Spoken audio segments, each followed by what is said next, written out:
Right guys, how to break 90, the approach play series. I'm going to show you some of the advantages and disadvantages you have if you're the average golfer trying to break 90 when it comes to approaching the green. If you haven't seen the original experiment we did, it's all based off these findings. Maybe check this video out first and then come back to this one. Right guys and girls, this video was filmed at Yas Links in Abu Dhabi, and if you want a chance of you and a friend to go there, in the link down in the description, click it, enter, and Your Golf Travel might be sending you and one of your friends there. Now before we get back to the video, while you're down there, make sure you click that subscribe button and give us a thumbs up if you're enjoying the videos. Up in the poll up here, let us know if you're struggling to break 90. I know that's quite a lot of stuff to do, but once you've done all of that, let's get back to enjoying the video. So we've got Matt on camera and we got Dan here as well. Hello Dan. Hello, hello. And we've all got our free woods. We have. Hold your free wood up everybody. Dan, hold your free wood up. Got mine up right there. Free wood. It's every TS2, TS3, because these videos are all about they're the adverts for these clubs. Hang on, there's a sky mark on this one. Hey, yeah, would you? No, there's not. So we're going to start at 200 yards out. Okay. We'll show you the green when we get up there. Basically there's a bunker short right and then there's a bunker long left, and the green is not going front to back to us, it's at an angle, okay? Yeah. So I'm going to do one first. We're all going to hit our free woods because that is the distance. We're not allowed to hit these over the green, basically. Correct. We can go on to the back of the green, and then we'll talk about what we might be thinking as we hit them. So instantly for me, I'm not looking at the flag here. No, I'm like, there's bunker right. Yeah. And I'm a fader, so Yeah. I'm looking up the left, and hopefully if I hit it right, it's going to run up the green too. Well, there's a hump here up the left, which is where the green starts, and I'm hitting it at that. Yeah, that's my And then aim. I'm accepting that I'm going to probably have a 40-foot putt. Yeah. Because say this is my tee shot. You're going to have a shot here, I So would think. I've got, well, if I'm 18 handicap, I've got a shot on every hole, haven't I? Yeah. So I just need to get this near the green and down in 3. Yes. At no point at this point am I thinking attack. I'm hoping I don't put it in the worst place. So I am totally ignoring that flag as a target, but I'm very much aware of where it is because I'm already thinking of my next shot. I always say to my students that there's probably always going to be a better time to attack than somewhere like this, Yes. isn't there? Yeah. Like picking and choosing when to and when not is a skill, and this is definitely not a time to be attacking. Well, I play tennis as a hobby, and the natural instinct for most people in tennis when they get pushed back, and I watch some of the best players play, they lob it and get back in the point and hope they don't hit it short and get a smash. What amateurs tend to do, and I did it for ages, is they try to hit their way out because they see Federer in those like amazing shots on the final, because he has to. He's not doing that every time. They're like trying to whack their way out from behind, and I just think, oh, if you just pop that in the air like that seasoned guy, you'd have time to get back in the middle and you might have another go at it. Yeah, so and you're putting the pressure back on him to get it back over too, aren't you? Yeah, correct. Basically you ask him to have another go. Asking him the question. Try again. Yeah. And it's I think that's a really good point. Like, if you're trying to attack from here, you're probably having one of those days, aren't you? Right, so I'm going to go up the left, hope it moves to the right, but I'm not attacking. It's up the left, it's straight at that hump, and hopefully... That hump, and if that's short enough, it'll just look... There it is, coming in. Yeah, it is. Come on. Oh, that's a good shot. So like I'm nowhere near that flag. Yeah. But that's as good as I can do. That's me like hitting my career best. Then. Like Bob would say to Jim, good shot there, yeah, isn't he? Totally. So what are you doing, Dan? So I've changed clubs. I'm going to go with 5 wood because my 3 wood can get quite erratic, especially from this yardage. So I would go to my 5 wood, which I'm going to be a little bit more consistent with, and I'm going to try and put it up just short of the green and then rely on my pitching game just to sort of get me back into play a little bit. Yeah, I like that. So I'm with my pitching not being as strong as Dan's. Yeah. Even if we were handicapped golfers, that would still reflect as, you know, handicapped golfers have better skills and worse skills. I would try and get this on the green because I don't want that. Yeah, you don't want to be in that area. Where you're thinking, well, I could easily put the free. Judge me hitting the free wood in the bunkers like 70%. Absolutely. Missing left is, you know, a high percentage, so I'm just going to go where I can hit 80% within 20 yards or whatever the green. Yeah, I like that. Yeah. Weighing up all of those things and trying... straight into defence mode, really. Is what I'm doing here. Yeah, well, you're not in a position to attack. No. Same as mine. Right. Let's see it. Tap it to the front of that green.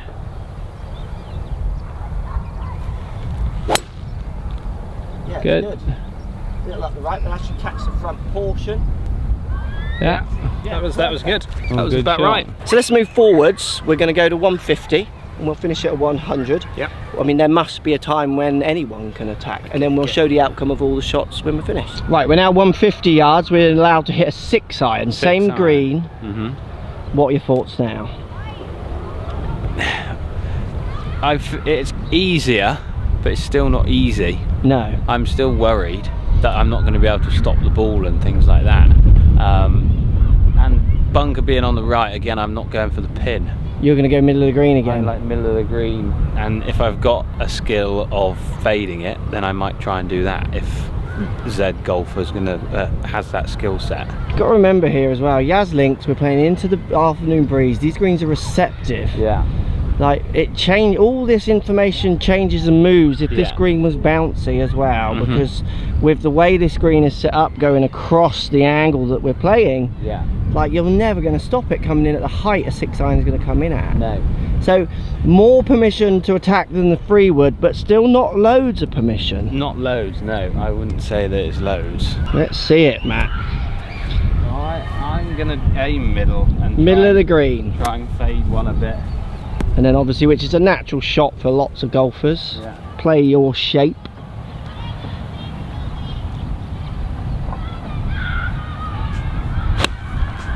So you've overcut that. Oh, stay there. Will it make the carry? Yeah, we'll get up and show that. I Is that think. on the green? I think so. That's like semi, I reckon. Yeah, not a bad effort. 2 points now for me. If I think back to when I was a junior hitting the ball this distance, I would absolutely attack, because I don't care if I go in that bunker. I don't care if I go in the long bunker that much. Okay. If I think of my average student, where I know maybe if they get in the bunker they're not then feeling Getting confident out, yeah. or they're going to get out but like with no authority or too much, you know what I mean. I would be calling middle of the green as well. I think to attack here, it's the skill set up there that dictates as much if you attack from here. Because like from the video that we did when how to break 90 first off, there's people saying, but I don't do it like that. Yeah. So you need to add up all of your scenarios. Correct, yeah. All the time. Yeah. Just constantly around the whole 18 holes. Yeah. Analyse it all. Yeah. And that's what we're really good at doing on course vlogs, I think. Yeah. You're working in every other aspect Everything, to it. yeah. Because I have lessons come in and say, I love the course vlogs. You talk about all the shots. You're zapping, then you're doing the win, then you're thinking about your shot shape and the pin position, and so on and so on. And lots of amateurs I don't think do that. And then the other things that we're into the breeze or receptive green, as I said. If it was down breeze, not a receptive green, I would be going almost where my 3 wood went. Yeah, absolutely. So it would be the same hole, slightly different conditions, and I am now I'm going back to I'm running back to 3 wood attack or defend. Put it into the breeze, and I'm more confident around the green. I'm going to move it towards a 7, 8, even 9 iron attack now. So and that's the thing. I think sometimes in certainly how to break score videos, people want a black and white answer. We can deliver that, and I think lots of people would post comments saying, great video, I love that, but it won't help you. It's actually, the answer needs to be robust and moving as nature moves is what you're playing in, isn't it? So I'm going to go at the flag. Go for it. Add it.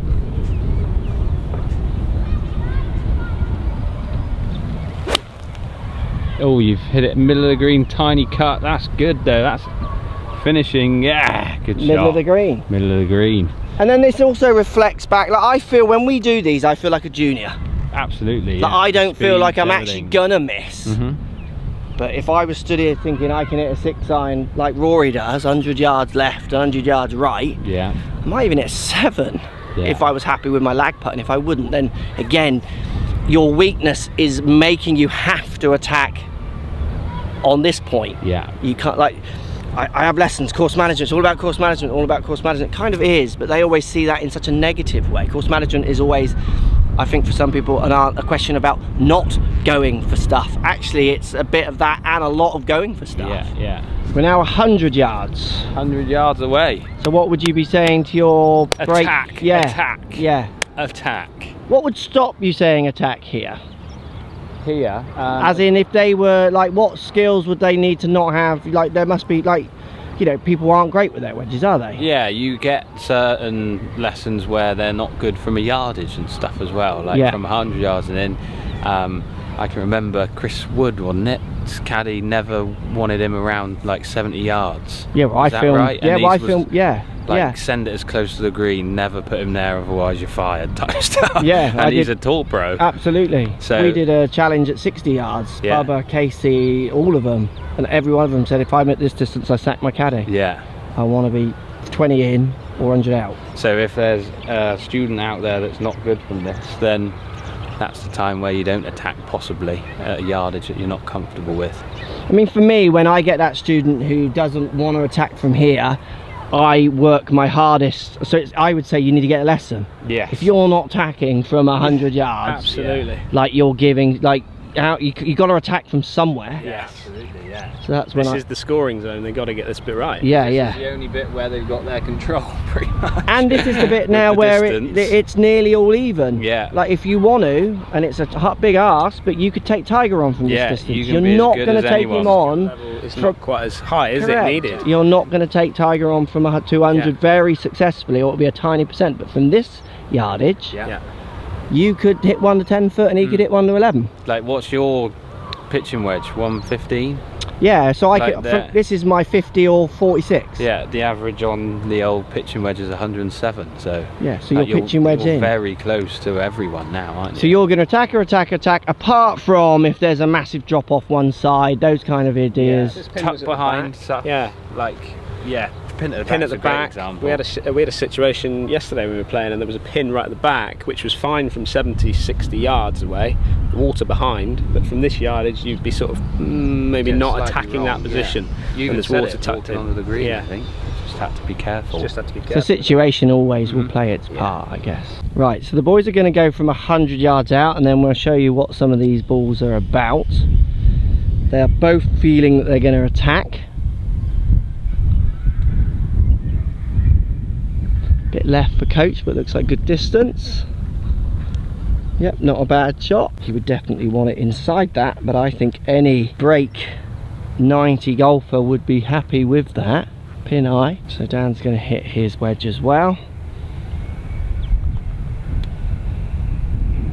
I'd say Dan generally a bit closer with his wedges, but hit a very similar shot to Matt. Let's take stock. So this is Dan's 5-wood layup down here. Yeah. And then Dan is stood hello down near my 3-wood. So if I wasn't a confident putter, and say Dan was a confident chipper, off our average handicaps, I would say that those two are pretty even. If anything, Dan might have a slight advantage. Absolutely, yeah. And this is where you've got to weigh up your skills when you're about to hit the shot, isn't it? If you're a good chipper, Dan's is probably a better option. Laying up short, chip it on. He's straight up the green, I'm coming straight across. Look at the mound I'm on. I did try to hit it, and I have, and I wanted it to come off there. If you're a good putter, you're doing that option all day, I would hope. Yeah. Okay, let's move forward and look at the 6 irons. So Dan is now by my 6 iron. Yeah, yours here. And Matt is stood over there, hello Matt, by his. So he's arguably a bit closer if we're not exactly the same. Yeah, you would say that he's got just as much chance as what you have here. Yeah, absolutely. I think the main point here though is that he knew he could fly that bunker.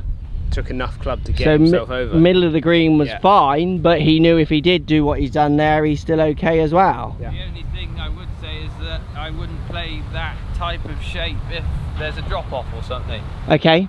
Like if there's water there, I'm only going straight at the middle of the green. I wouldn't ever try to hit towards the danger as such. But you played the right shot with the pin on the right side. So he was aiming in the biggest part of the green and then working it to the hole. And I know obviously he's missed himself short, and only just off the green, so he's not overly short-sighted, but it's when you see players trying to draw it in from those positions when the margins are small. And then the other thing for me, you got to remember, I mean, I hit 2 on the money shots. Yeah. If they were in any way a bit more wild, you know, they wouldn't have been anywhere near. So it's like a good example, because I've actually, I mean, I always think, a few people posted in the first video as well, like, you guys don't hit bad shots, I would top a couple. Yeah. Well, this is us showing you it when you're having your good day. Yeah. Because if you're going to chuck a few tops in there, well, I've done a video on how to stop topping it. You want to be watching that one. That's not how to break 90, that's how to stop topping it, isn't it? Probably had a round without a top before, I would think. Yeah. And then we got the 2 wedges, which you're both saying is kind of almost the worst 2 shots you could hit. Like, they're your worst kind of versions of those 2 shots, aren't they? Direction wise, yeah, like pin eye wise, it's really good for distance, isn't it? But yeah, I wouldn't be happy with that personally. No. But I can see an 18 handicapper being happy with that, and I would tell them in the lesson that's a good shot. So you can see why then, if you think about this, what we're saying, so attack from 100 yards. 150, it's an option, but you got to weigh up your misses. 200 yards, there ain't going to be many average golfers who now are allowed to have that option, unless they're really skilled. So you can see why people think it's all about short game. Yes. I would say still you need to get better at that 200. Yeah. And well, you need to get better at every station. You do, but also it's about managing your expectations at these different positions, isn't it? You know, and so for this situation here, you know, that's my, we talked about it before, that's still my scoring zone. Yeah. So I would be focusing on that, saying, right, well, if I kept hitting all my 100-yard shots to here, I would go and get a pitching lesson or a wedge game lesson. Yeah. You know, and it's no different than being further out. If I'm really struggling, we were talking earlier about topping. I'd go and get a lesson on getting rid of topping. And I think you can look at it in 2 ways as well. Like I would, since doing this, it's like I just want to hit further. I just want to hit further. You can keep getting better at every station, but then you'll hit a limit where you don't get better. If you add the distance in, then you just keep on progressing, and that's how I see these break 90 videos. I just always want to keep it further. Absolutely. Well, you can see why people are struggling to break that score, can't you? Because you are having to be so solid. You're having to be almost unrealistically good from some stations, aren't you? Does that make sense? Because there's going to be guys out there that will not have the ability to get any stronger. They're going to be at a certain age, let's say, where they're not going to build up any muscle speed. They're not going to want to exactly. They don't want to go to the gym. So again, that's your level again. It's your expectation level, isn't it, of what you can achieve. And those people just have to get better at those areas, don't they? All 3 of them, don't they?